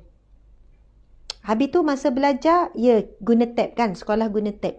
Tab tu habis je waktu belajar, kalau pukul 5 habis, memang wajib mereka serahkan di satu tempat dalam bilik kami. Memang ada satu tempat khas untuk mereka serahkan tab ke, ada yang guna handset ke, serahkan. Itu ada disiplin daripada awal lagi diberitahu. Jadi kalau kami umur berapa? Umur 18. Ramai saja 18. Okey. Sebab apa? Sebab terpaksa dah bagi. Sebab apa terpaksa? Dia dah masuk universiti, dia duduk jauh dan memang perlulah, memang satu keperluan. Tapi sebelum dia masih di bawah kita, pengawasan kita sekolah rendah sekolah menengah, maka memang saya tak bagi gadget.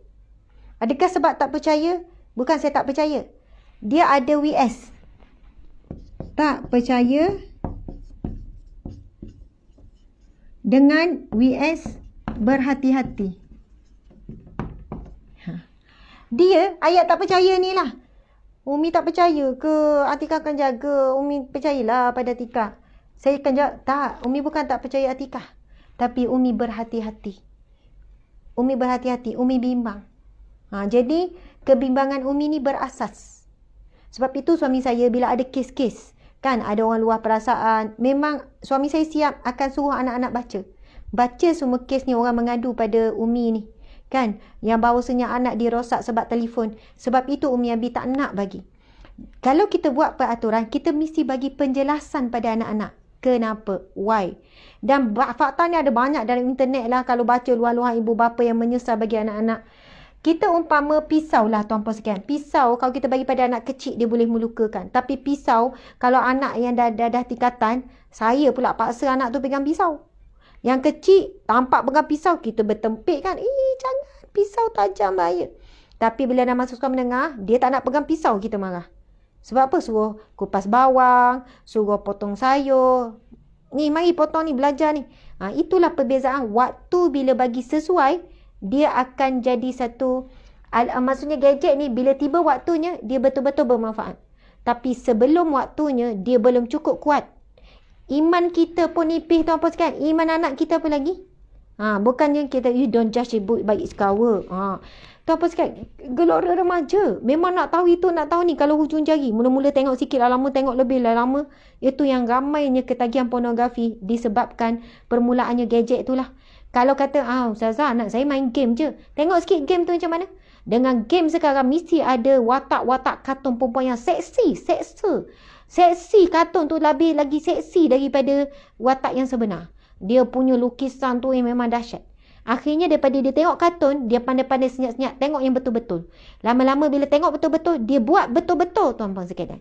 Semua tu ada step-step. Dia tak ada direct tiba-tiba buat, tak ada pendedahan, tak. Mesti ada A. Dia tak terus kepada tu. Mesti ada A dia. Okey, jadi tak percaya WS berhati-hati ni tuan-puan sekalian. Okey, umur berapa? Contoh 18. Ada orang kata nak bagi umur 15. Okey, terpulang. Tapi kalau saya bagi anak-anak dah faham, bila masuk universiti baru Umi Abi bagi telefon sendiri. Jadi sekarang memang kami terpaksa bagi telefon satu seorang sebab belajar kan. Okey, ini telefon untuk Atika guna, ini telefon untuk Luqman guna, ini ni. Tapi bila minta, pulangkan balik telefon Umi Abi, pulangkan balik. Kami tak pernah sebut itu telefon masing-masing. Tak sebut, ini telefon Luqman ya, ini telefon Imran ya, ini telefon ni, ini tab Luqman ni. Semua kata, semua tab, semua telefon duit Umi Abi. Ini semua Umi Abi punya. Jadi Umi Abi berhak. Habis waktu terus hantar Umi Abi nak. Dan bila malam tu lah suami saya yang biasa akan check. Tengok diorang ada tengok apa. Antara in between, antara waktu rehat kelas tu, dia check history, dia check ini. Kadang-kadang selalu buat spot check mengejut. Nampak dia orang tengah guna. Malam memang haram. Kecuali kalau kakak tu ada kerja khusus, ada kerja sekolah yang kena rujuk. Itu pun memang kami tengok. Tapi tidak dibenarkan langsung bawa tidur. Never ever. Itu peraturan seterusnya. Umur, kemudian masa. Masa. Kemudian yang ketiga, masa tu bila saja dia guna. Waktu belajar saja kan. Waktu belajar. Okey, lepas tu bagaimana? Bagaimana? Nak buat ayat apa ya? Memang perlu buat bukan siasatan, kita panggil apa?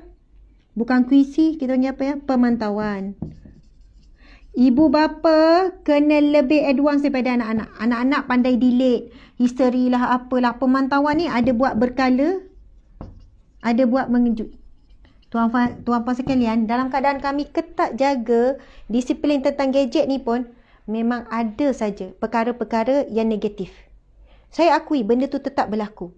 Saya kata bagaimana yang ibu bapa yang tak pantau langsung. Ada je benda yang tak adalah teruk sangat, tapi benda yang tak sepatutnya. Lalu mereka tahu itu kesilapan, dan saya akan bagi tahu semua itu kesilapan yang boleh nampak kecil tapi boleh pergi kepada lebih besar. Okey, jadi umur berapa, masa yang boleh digunakan, dari sudut pemantauan kita macam mana, kemudian kita perlu ada sefahaman. Sefahaman ni melibatkan komunikasi. Faham ya, ni telefon ibu, Umi Abi, gini, digunakan tujuan beli ni untuk apa? Untuk belajar. Jadi guna untuk belajar tu betul. Mungkin dia kata, boringnya anak ustazah ni, mesti dia tak ada. Ya, main game, minta maaf, memang dia orang tak main game. Kalau telefon saya duduk je atas meja, dia orang memang takkan ambil buka main game. Yang kecil pun memang tak main game. Memang daripada anak nombor 1 memang tak dibiasakan main game. Kalau dia tengok orang main game, macam jakun lah. Dia orang tak rasa pun benda tu satu kekurangan. Sebab tak dibiasakan. Macam gula-gula lah. Kalau budak-budak selalu diberi makan gula-gula, dia masih nak gula-gula.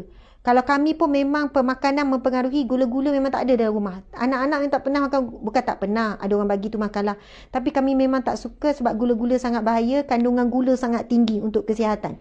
Okey, jadi macam mana kita biasakan? Tapi anak-anak aktif. Petang keluar main. Lepas tu tengah hari ni dia banyak buat kerja-kerja kreativiti. YouTube kalau nak buka dekat TV yang kita pasang dengan internet. Dia orang nak buka, nak tengok apa YouTube. Jadi kita ada bersama.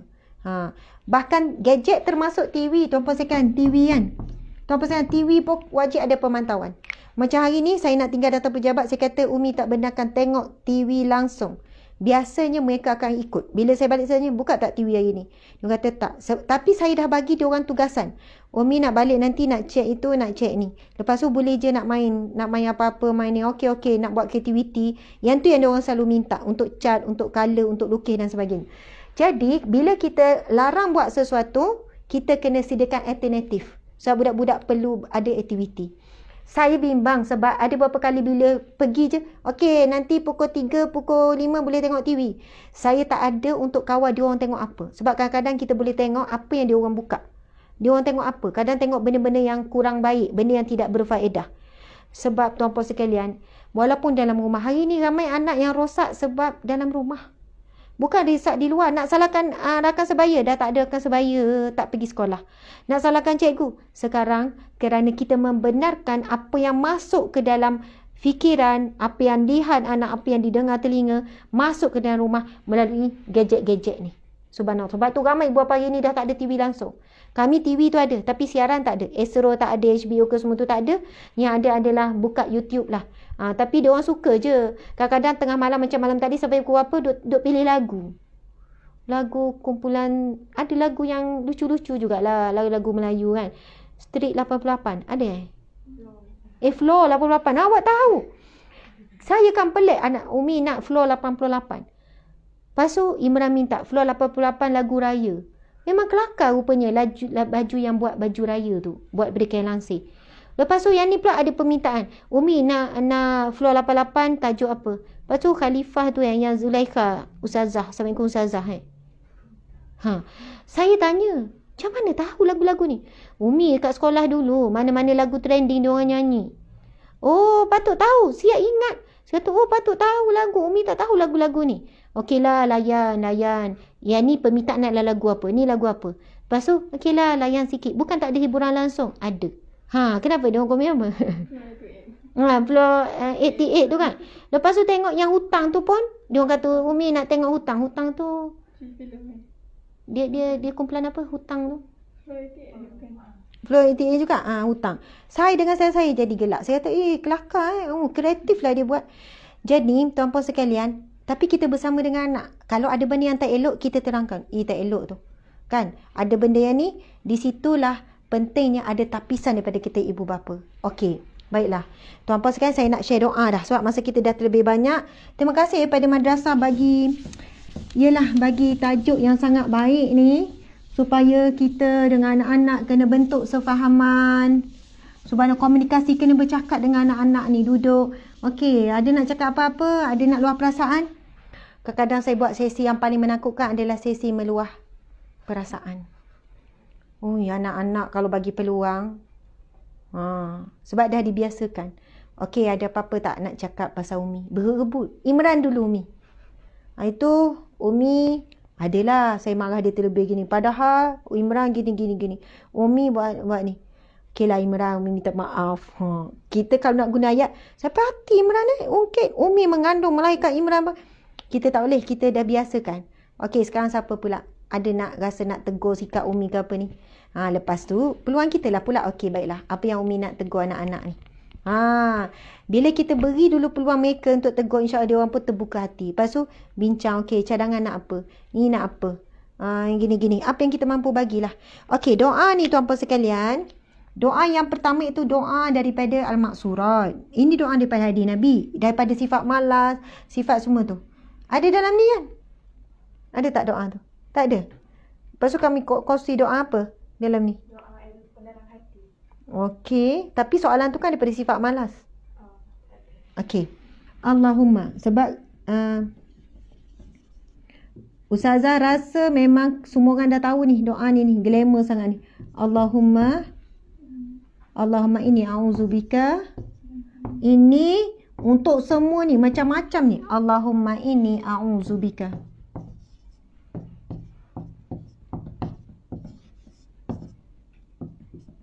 A'udzubika. Allahumma inni a'udzubika minal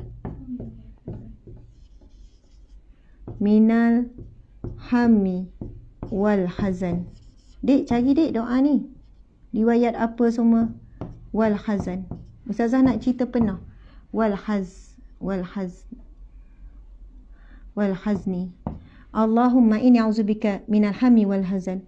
Dia sebenarnya Allahumma inni a'udzubika minal hammi wal hazan wa a'udzubika minal ajzi wal kasal wa a'udzubika minal jubni wal bukh wa a'udzubika min ghalabati dani wa qahri rijal. Minal hammi wal hazan wa a'udzubika. Kau nak sambung terus, Allahumma inni a'udzubika minal hammi wal hazan wa a'udzubika, kena tulis juga sebab itu matan hadisnya. Wa a'udzubika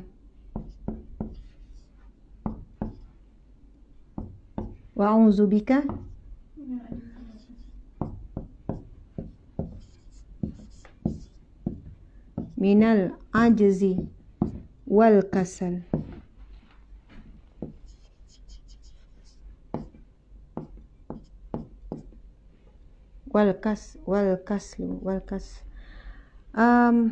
Jumpa tak, Dek? Mari sini. Ustazah takut ni. Wa a'udzubika.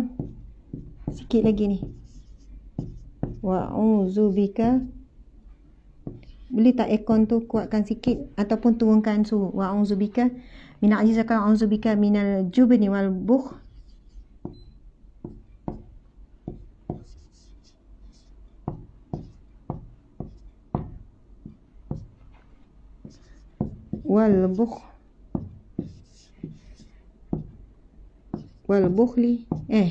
Wal bukhli last dah ni. Wa a'udzubika.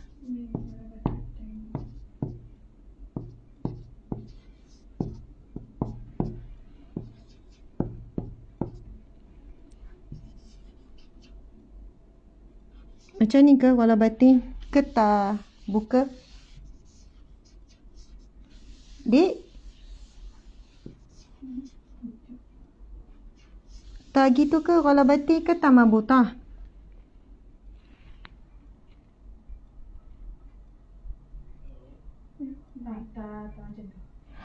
Subhanallah.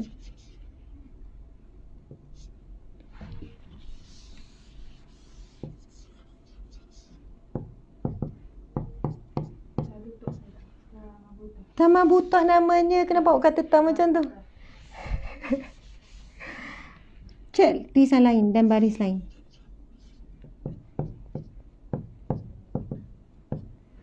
Min ghalabati daini.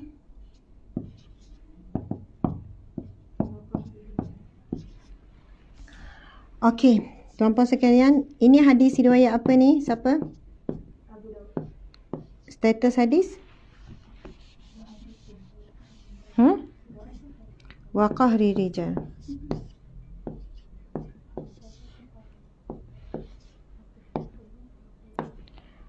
Okey, minal ajizi wal kasli. Minal ajizi wal kasli ke?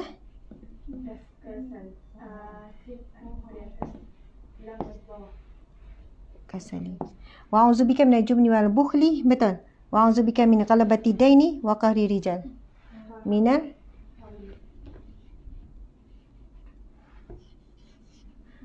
hammi wal hazani. Okey. Tuan-puan sekalian, doa ini ada dalam al-maksurat hadis riwayat Abu Daud. Ceritanya ada seorang sahabat Nabi ni duduk dalam masjid bukan pada waktunya. Ketika ini, tuan-puan sekalian, sahabat ni macam sedih. Lalu Rasulullah bertanya, apa yang kamu buat ni di masjid ni bukan pada waktu? Lalu dia berkata, ya Rasul, aku sedang berduka dan aku menanggung hutang yang banyak. Aku tengah sedih dan aku tengah ada hutang. Lalu Nabi pun mengajarkan doa ini. Lalu kemudian Allah telah membayarkan hutangnya. Maksudnya Allah bantu, mungkin murahkan rezeki bayar hutang dan menghilangkan kesedihannya. Tengok doa ini ada 8 perkara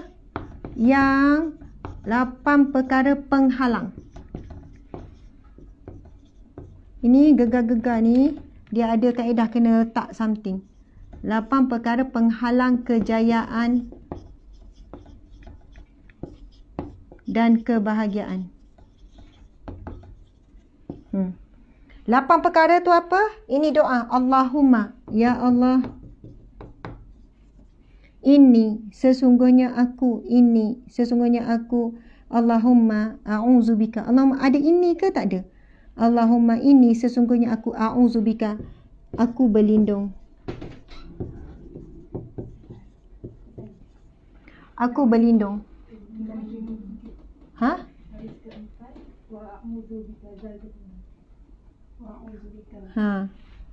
Itulah yang berlaku hari tu.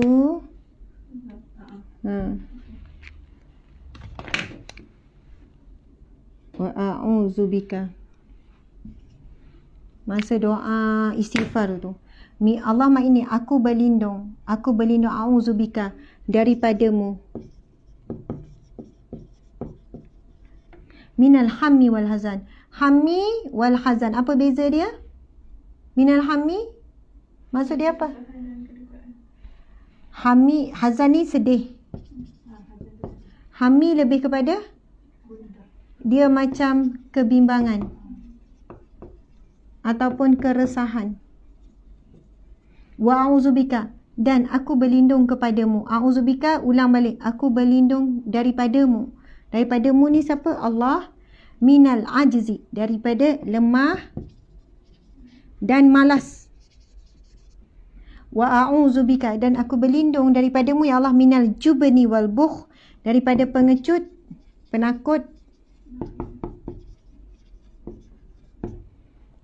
wal bukh, dan daripada sifat bakhil. Wa a'udzubika, dan aku mohon perlindungan daripada ya Allah min ghalabati daini, daripada bebanan hutang.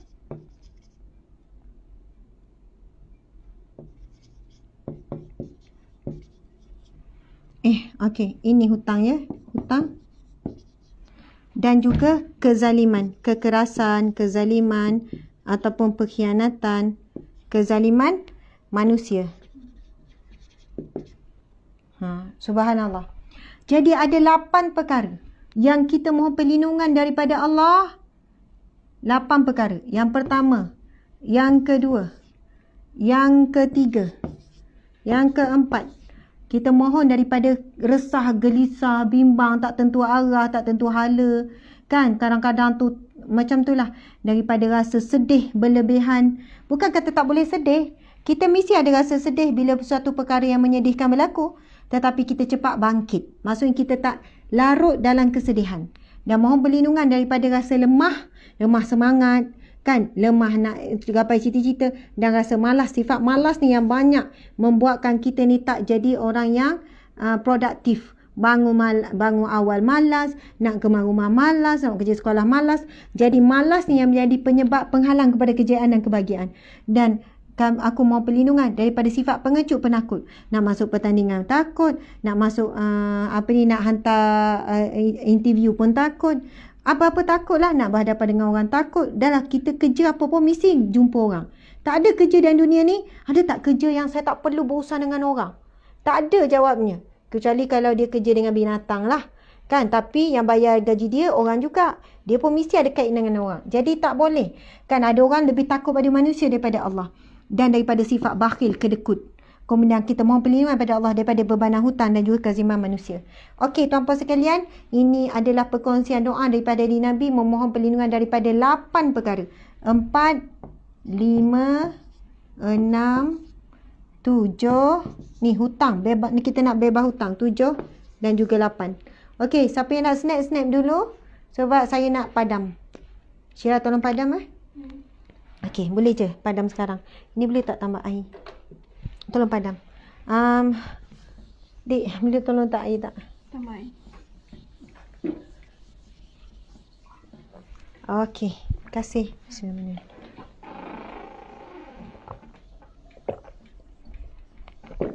Ini antara doa yang menjadi amalan saya daripada sekolah menengah lagi. Allahumma, juga daripada hadis Nabi. Awak jumpa tak hadis Nabi tu? Okey. Allahumma a'inni, awak bacakan, takut ustazah salah. Allahumma a'inni, Allahumma alhimni rushdi wa'izni min syarri nafsi. Allahumma alhimni ha bulat, alhimni alhimni rushdi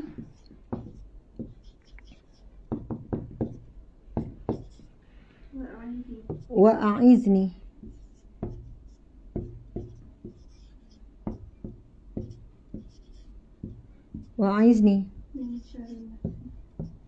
min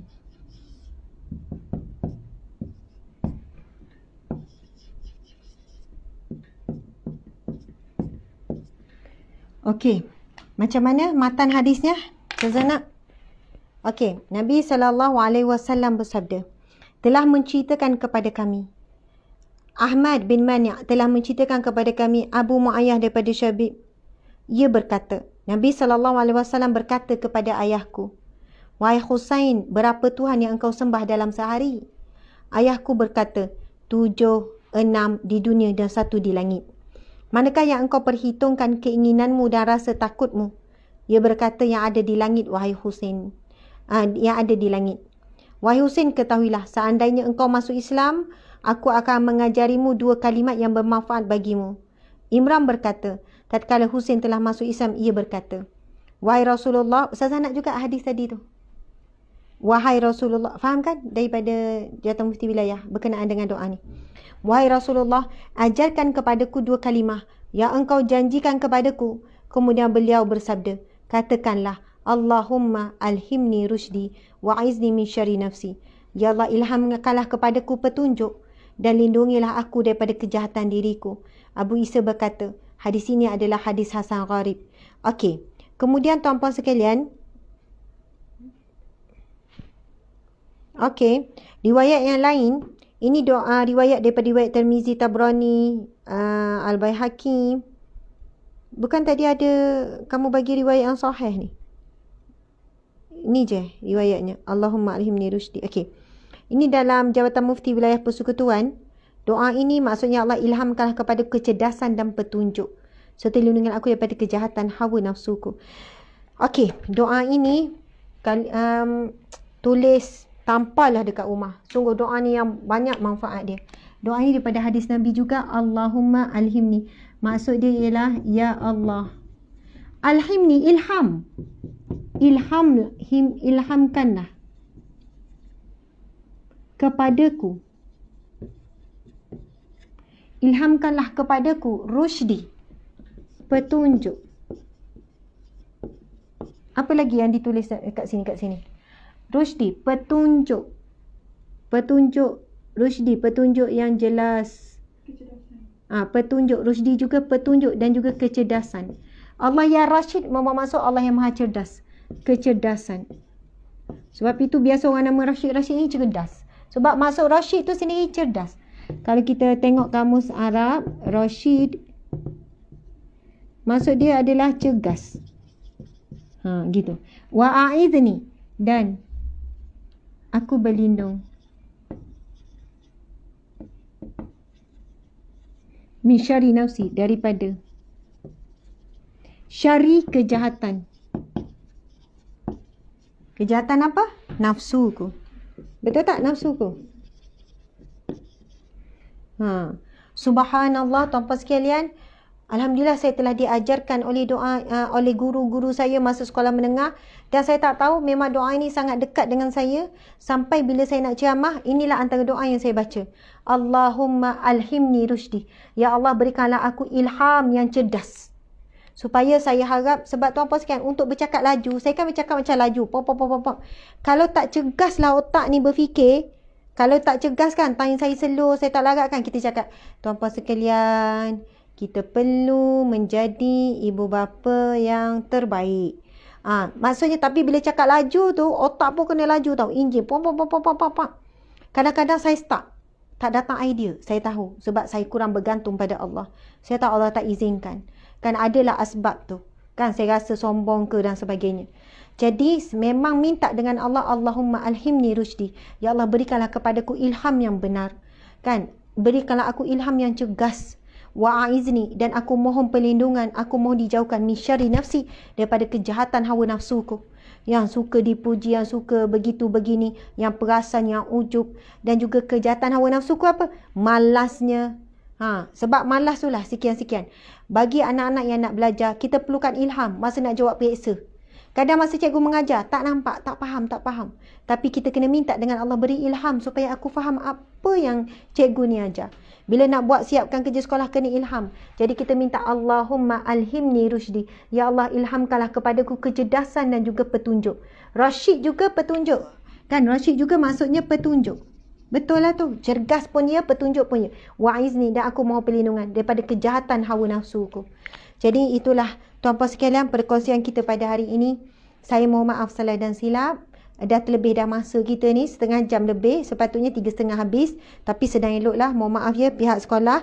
Dan saya ingin mengucapkan jutaan terima kasih lagi sekali kepada pihak kaunseling bimbingan dan kaunseling dan Persatuan Ibu Bapa PIBG, anda sangat terbaik. SABK, Sekolah Agama Bantuan Kerajaan Ma'had Al-Khair Lil Banat. Subhanallah. Terima kasih kepada Guru Besar Cemerlang, Pengetua Cemerlang Ustaz Muhammad bin Abdullah, yang di-Petua PIBG Tuan Haji Salahuddin bin Khalif, barisan guru-guru kan, guru penolong kanan, penolong kiri, ahli jawatan kuasa PIBG, semualah para pelajar, para ibu bapa dan para pendengar sekalian. Moga-moga apa yang kita kongsikan pada hari ini dapat manfaat, dapat memberikan kebaikan. InsyaAllah kita tak pernah terlambat. Tak pernah terlambat untuk menjadi lebih baik. Kita tak boleh guna ayat, dah terlambat dah ustazah, anak kami dah rosak. Tak boleh guna ayat tu. Selagi mana anak tu hidup, selagi kita hidup, belum terlambat. Kalau dah mati memang tak boleh nak cakap terlambat lah sebab dah mati.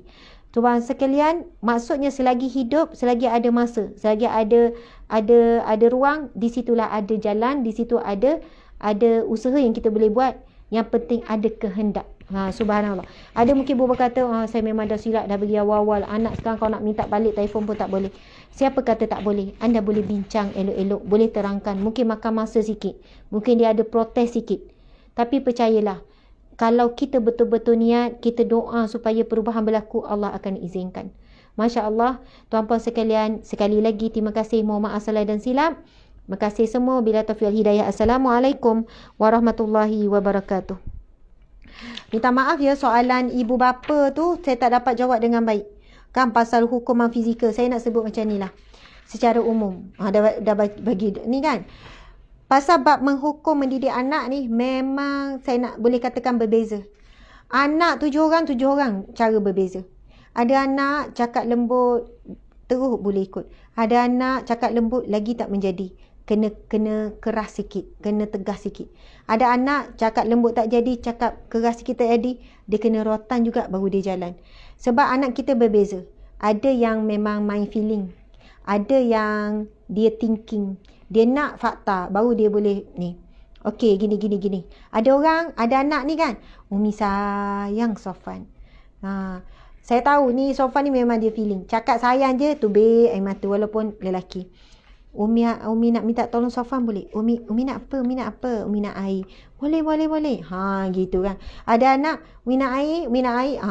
Tak, maksud saya ada anak kita sentuh dengan feeling. Ada anak memang fizikal. Kita cakap dengan feeling, dia tak nampak perubahan sangat. Kita nampak dengan thinking pun tak perubahan. Memang kena fizikal. Kita mari tak cakap apa-apa, kita pun cubit sikit kan, bukan sampai sakit. Barulah dia bergerak.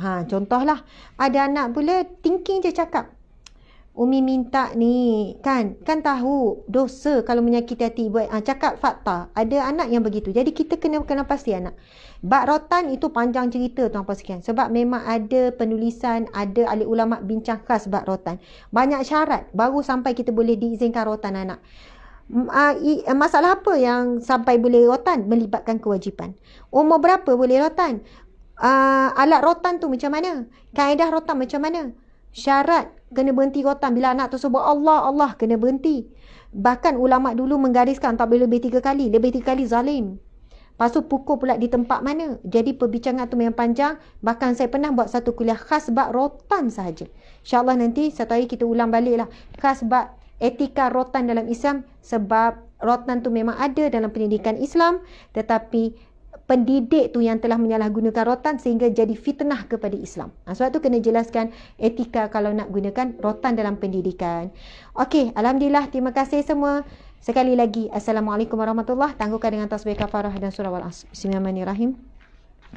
Subhanakallahumma bihamdika asyhadu an la ilaha illa anta astaghfiruka wa atubu ilaik. Bismillahirrahmanirrahim. Al-'asr innal insana lafi khusr illa allazina amanu wa 'amilus solihati wa tawassaw bil haqqi wa tawassaw bis sabr. Amin amin amin. Malam ni nak screenshot.